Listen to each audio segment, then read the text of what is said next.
بسم اللہ الرحمن الرحیم۔ السلام علیکم۔ نوکرانی تھی لیکن مالکن نے میرے صرف ایک کام کے بدلے مالا مال کر دیا تھا۔ تمام نوکری کرنے والی عورتیں یہ کہانی چھپ کے سنیں اور مالا مال ہو جائیں۔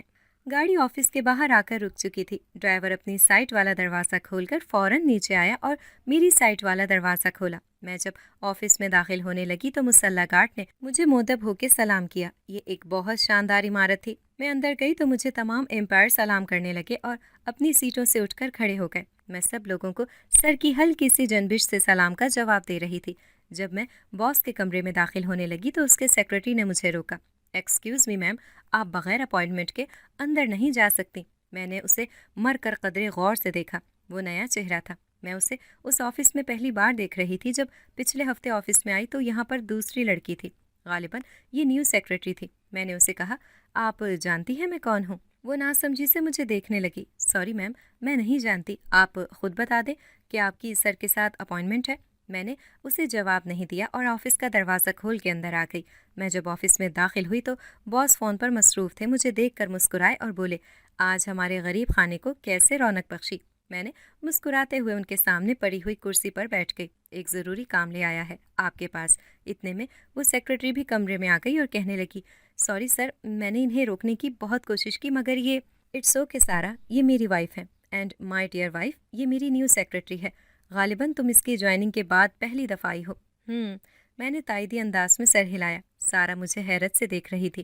اسے شاید یقین نہیں آ رہا تھا کہ میں ان کی وائف ہوں۔ پھر وہ معذرت کرتی ہوئی کمرے سے باہر چلی گئی۔ جی تو بتائیں، کون سی ضرورت آپ کو لائی ہے یہاں پر؟ مجھے شاپنگ کرنی ہے اور آپ میرے ساتھ چلیں گے۔ واللہ بیگم، یہ بہت تھکا دینے والا کام ہے۔ میری ابھی ایک اہم میٹنگ ہے۔ تم ایسا کرو، یہ ATM کارڈ لے جاؤ اور دل کھول کر شاپنگ کرو۔ ڈرائیور کو ساتھ لے جاؤ، تم پیسوں سے آپ کی کمی تو پوری نہیں ہو سکتی۔ میں نے کچھ اس انداز میں کہا کہ وہ مجبور ہو گئے۔ سیکرٹری کو کال کر کے کہا کہ میٹنگ شام کے لیے رکھ دو، میں بھی ضروری کام سے جا رہا ہوں۔ پھر وہ میرے ساتھ شاپنگ مال آ گئے۔ انہوں نے مجھے میری پسند کی ہر چیز دلائی تھی، جن چیزوں کو خریدنے کے بارے میں کبھی سوچ بھی نہیں سکتی تھی۔ آج وہ میری دسترس میں تھی۔ آج میری دسترس میں ہر وہ چیز تھی جو میری پہنچ سے دور تھی۔ شاپنگ کرنے کے بعد ہم قریبی ریسٹورینٹ میں لنچ کرنے چلے گئے۔ لنچ کرنے کے ساتھ ساتھ ہم دونوں باتیں بھی کر رہے تھے۔ میں نے سامنے سے آتی دو لڑکیوں کو دیکھا۔ ان دونوں نے بھی مجھے دیکھا۔ میں نے تو انہیں ایک سیکنڈ میں پہچان لیا تھا، مگر انہیں مجھے پہچاننے میں تھوڑی دیر لگی تھی اور پھر ان کی آنکھیں حیرت سے پھیل گئیں۔ وہ میرے پاس آئیں اور کہا، کیا آپ نورین ہو؟ میں اپنی سیٹ سے کھڑی ہو گئی۔ ہاں، میں نورین ہوں۔ وہ مجھے حیران نظروں سے سر سے لے کر پاؤں تک دیکھ رہی تھی۔ انہیں تو جیسے یقین ہی نہیں آ رہا تھا۔ ہم بہت ٹائم کے بعد ملی تھی، اس لیے ایک دوسرے سے ملتے ہوئے جذباتی ہو گئیں۔ میرے ہسبینڈ کہنے لگے، تم انہیں گھر لے جاؤ اور جی بھر کے باتیں کرو، میں بھی آفس میں جا رہا ہوں۔ ہم تینوں کو گھر چھوڑ کر وہ آفس میں چلے گئے۔ جب گھر میں داخل ہوئے تو یہ تو بہت بڑا بنگلہ تھا، 5 کنال کے رقبے پر پھیلا ہوا۔ میں ملازم کو چائے لانے کا بول کر ان لوگوں کو لے کر اپنے کمرے میں آ گئی۔ میرا کمرہ بہت شاندار تھا۔ ایک ونڈو لان میں کھلتی تھی، چونکہ اس وقت آگے سے پردے ہٹے ہوئے تھے تو یہ دلکش نظارہ صاف نظر آ رہا تھا۔ انہوں نے کہا، سارا، یہ سب کچھ تمہیں کیسے مل گیا؟ اتنا بڑا گھر، اتنا امیر شوہر، یہ روپیہ پیسہ، تم نے کون سی جادو کی چھڑی گھمائی ہے؟ میں افسردگی سے مسکراتی۔ ان کی حیرانی تو بجا تھی۔ کہا، میں ایک چھوٹے سے تنگلیوں والے کرائے کے گھر میں رہتی تھی۔ ہمارے سر پہ نہ اپنی چھت تھی اور نہ کوئی سہارا تھا۔ ہم ماں بیٹی اکیلی تھیں۔ ہمارے آگے پیچھے کوئی نہیں تھا۔ رشتہ دار ہمیں غریب سمجھ کر منہ نہیں لگاتے تھے۔ ایسے میں اس کا حیران ہونا تو درست تھا کہ میں اتنے بڑے گھر میں کیسے آ گئی۔ ایک چھوٹی سی قربانی سے میں نے یہ سب کچھ پا لیا۔ قربانی؟ کیسی قربانی؟ وہ بیک وقت ایک زبان ہو کر بولی۔ ہاں، قربانی، وہ قربانی ہی تو تھی جو میں نے دی تھی، اپنی محبت کی قربانی۔ ایک محبت پر میں نے دوسری محبت کو قربان کر دیا۔ میں ایک نوکرانی تھی، لیکن مالکن نے میرے صرف ایک کام کے بدلے میں مالا مال کر دیا تھا اور میں اتنی ساری دولت کی مالکن بن گئی۔ سارا، تم کیا پہیلیاں بجھوا رہی ہو؟ تم صاف کیوں نہیں بتا رہی ہو؟ تم جانتی ہو جس دن 3 مہینے کا کرایہ نہ دینے کی وجہ سے مالک مکان نے ہمارا سامان اٹھا کر باہر پھینکوا دیا تھا؟ ہاں، اور مجھے بے حد افسوس ہے، اس دن ہم لوگ گھر پر نہیں تھے، ورنہ ضرور تم لوگوں کی مدد کرتے۔ جب ہم لوگ واپس آئے تھے تو ہمیں محلے والوں کی زبانی یہ بات معلوم ہوئی تھی۔ ہمیں مالک مکان کی اور محلے والوں کے سنگ دلی پر بہت افسوس ہوا تھا۔ میرے ابو نے ان کو کھڑی کھڑی سنائی تھی۔ انہوں نے کہا، آپ لوگوں کو خیال کرنا چاہیے تھا، وہ عورت جوان بیٹی کو لے کر کہاں جائے گی؟ آپ لوگ ایک دن کا تو انتظار کرتے۔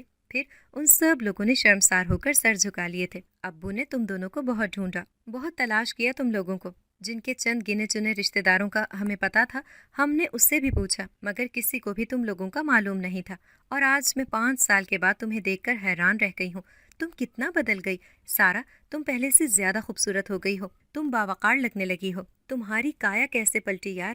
جب وہاں سے آ گئی تھی تو ہمارے پاس صرف چند جوڑے کپڑوں کے اور چند برتن تھے، ہمارے لیے یہ سامان اٹھا کر چلنا بھی بہت مشکل تھا، تو یقین کرو میرے پاس صرف 50 روپے تھے، صرف 50 روپے۔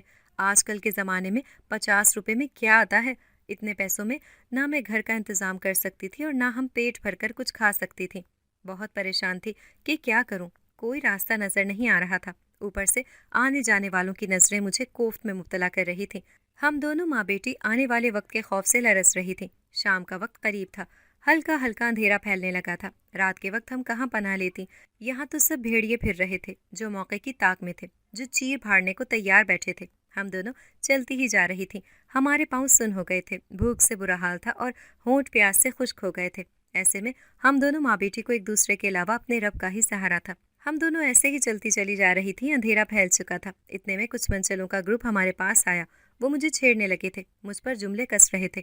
اپنی ماں کے سامنے ایسی سبکی، میرا دل کر رہا تھا زمین پھٹ جائے اور میں اس میں سما جاؤں۔ اتنے میں وہ آیا تھا، وہ مجھے کسی فرشتے کی مانند لگا تھا۔ اسے دیکھ کر وہ لوگ وہاں سے چلے گئے تھے۔ میں سہمی سہمی سی اپنی ماں کا ہاتھ پکڑ کر کھڑی تھی۔ اس نے ایک نظر مجھے دیکھا اور میری امی سے مخاطب ہوا، ماں جی آپ کو کہاں جانا ہے؟ جواباً اسے امی نے اپنی مختصر رودات بتائی، کس طرح مالک مکان نے گھر سے نکال دیا تھا اور کسی نے مدد نہیں کی۔ سن کر وہ افسردہ سا ہو گیا۔ ابھی آپ میرے ساتھ چلیں، ایسے یوں جوان بیٹی کے ساتھ روڈ پر کھڑے رہنا اچھی بات نہیں ہے۔ اس نے ایک رکشہ منگوایا، اس میں ہم دونوں کا سامان رکھوایا اور ہمیں رکشے پر بیٹھنے کو بولا، اور خود رکشے کے ساتھ ساتھ اپنی بائک چلانے لگا۔ تھوڑی دیر کے بعد اس کا گھر آ گیا تھا۔ میرا دل اندر سے کانپ رہا تھا، پتہ نہیں اب ہمارے ساتھ کیا سلوک ہوگا، پتہ نہیں اس کے گھر والے کیسا سلوک کریں گے، اور اگر یہ اپنے گھر میں تنہا ہوا اور وہاں کوئی عورت نہ ہوئی تو سوچ سوچ کر میں تو جیسے پاگل ہوئی جا رہی تھی۔ تھوڑی دیر کے بعد گھر آ گیا تھا اور دروازہ کسی عورت نے کھولا تھا۔ مجھے یہ دیکھ کر تسلی سی ہو گئی تھی۔ وہ ہمیں گھر کے اندر لے کے اور ہمارا سارا سامان اٹھا کر لے آیا۔ یہ ایک چھوٹا سا 5 مرلے پر بنا ہوا گھر تھا۔ اس میں 2 کمرے اور ایک اسٹور، ایک کچن اور ایک باتھ روم تھا۔ صحن میں 2 چارپائیاں پڑی ہوئی تھیں، ایک پر ہم دونوں ماں بیٹی بیٹھ گئے اور دوسری چارپائی پر وہ دونوں بیٹھ گئے۔ میں نے اندازہ لگایا کہ گھر میں ان دونوں کے علاوہ کوئی بھی نہیں ہے۔ اس عورت نے ہمیں پانی پلایا اور اپنے بیٹے سے اشارے سے پوچھا، یہ کون ہے؟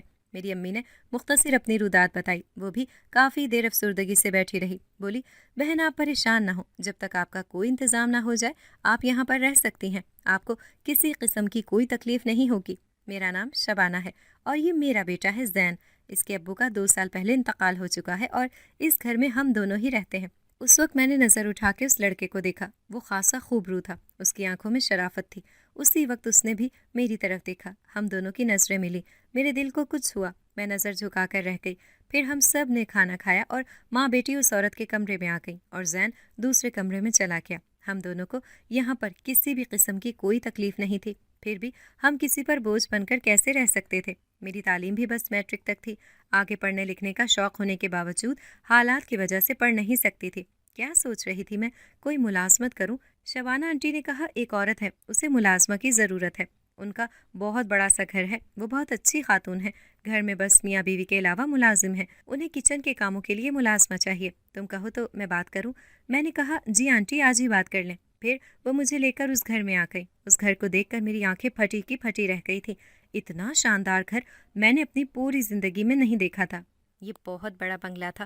اس کو دیکھ کر میرے دل نے شدت سے خواہش کی کہ کاش میرے پاس بھی ایسا ہی گھر ہو، مگر مجھے اپنی سوچ پر خود ہی ہنسی آ گئی۔ بھلا مجھے ایسا گھر کیسے مل سکتا تھا؟ گارڈ نے دروازہ کھولا، پھر ہمیں لے کر اندر چلا گیا۔ بیگم صاحبہ ایک ادھیڑ عمر عورت تھیں۔ انہوں نے مجھے غور سے دیکھا اور پوچھا، کھانا بنا لیتی ہو؟ میں نے تائید میں سر ہلایا۔ پھر انہیں میں نے مختصراً اپنی آپ بیتی بتائی۔ ابو کا انتقال میرے بچپن میں ہی ہو گیا تھا اور امی لوگوں کے گھروں میں کام کرتی تھیں، جس سے ہمارا گزارا ہو جاتا تھا، مگر پچھلے کچھ دنوں سے ان کی طبیعت بہت زیادہ خراب رہنے لگی تھی، جس کی وجہ سے زیادہ محنت نہیں کر پا رہی تھی۔ اس لیے میں نے سوچا اب مجھے ہی حالات کا مقابلہ کرنا ہوگا۔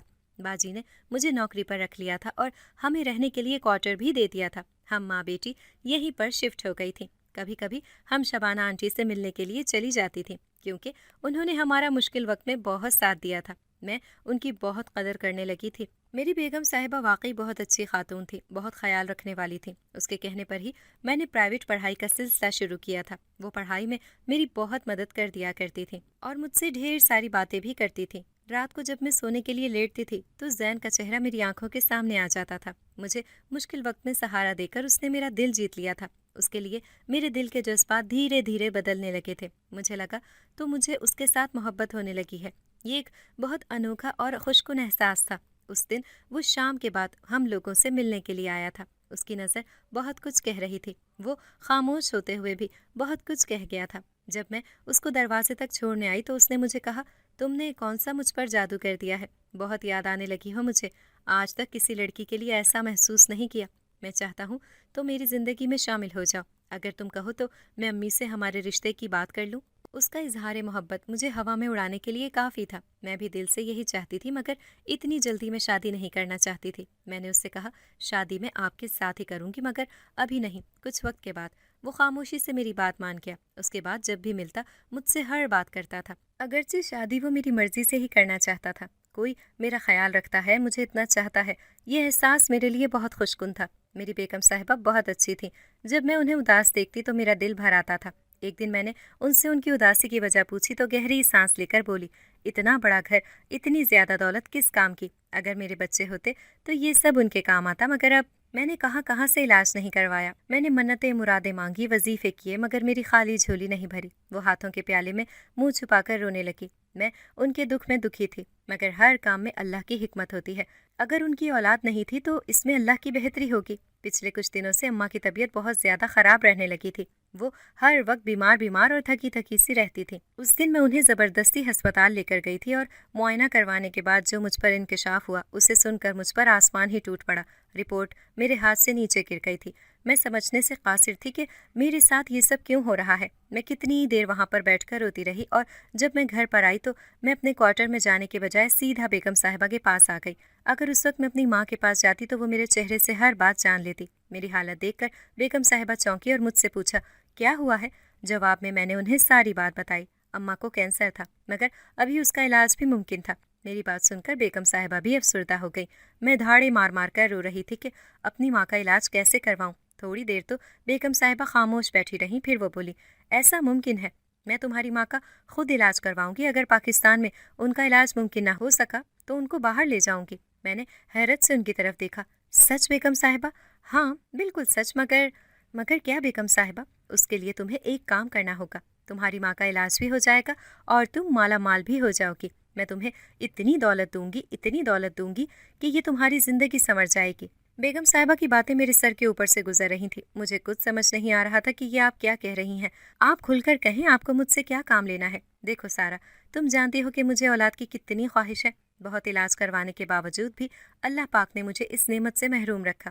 کیوں؟ اس میں بھی اس کی کوئی حکمت ہوگی۔ میں چاہتی ہوں کہ تم میرے شوہر کے ساتھ شادی کر لو۔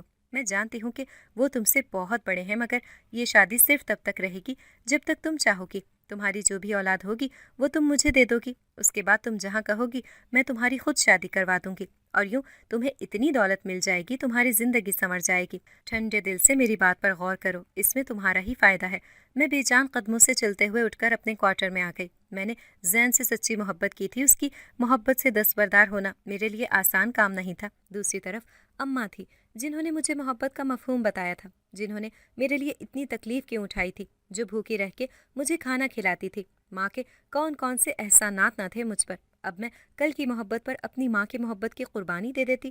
میرے پاس ان کا علاج کروانے کا اور کوئی راستہ نہیں تھا۔ میں نے اس بارے میں بہت سوچا اور صبح بیگم صاحبہ کو یہ جواب دے دیا کہ میں شادی کے لیے تیار ہوں۔ میری بات سن کر وہ بہت زیادہ خوش ہوئیں۔ انہوں نے مجھے خوشی سے گلے لگا لیا۔ اس کے بعد انہوں نے اپنے شوہر کو کیسے منایا اور اماں سے کیسے بات کی، اس بات سے میں بے خبر تھی۔ میں شام کو جب اپنے کوارٹر میں گئی تو اماں بہت غور سے مجھے دیکھنے لگیں۔ وہ میرے دل کی بات بغیر کہے ہی جان گئی تھی۔ وہ جان گئی تھی کہ میں زین کے ساتھ محبت کرتی ہوں۔ وہ ماں تھی، وہ میرے دل کی بات کیسے نہ جانتی۔ میں نے انہیں ان کی بیماری کے بارے میں مختصراً بتایا تھا۔ پھر مجھے بیگم صاحبہ اپنے ساتھ مارکیٹ لے کر گئیں اور مجھے میری مرضی کی شاپنگ کروائی۔ کبھی جن چیزوں کو دیکھنے کی میری حسرت تھی وہ اب میری دسترس میں تھی، مگر نہ جانے کیوں میرا دل خوش ہونے سے انکاری تھا۔ شاید اس لیے کہ اس دل پر جس کا قبضہ تھا اب اس کا مالک بدلنے لگا تھا۔ میں افسردہ سی گھر لوٹی۔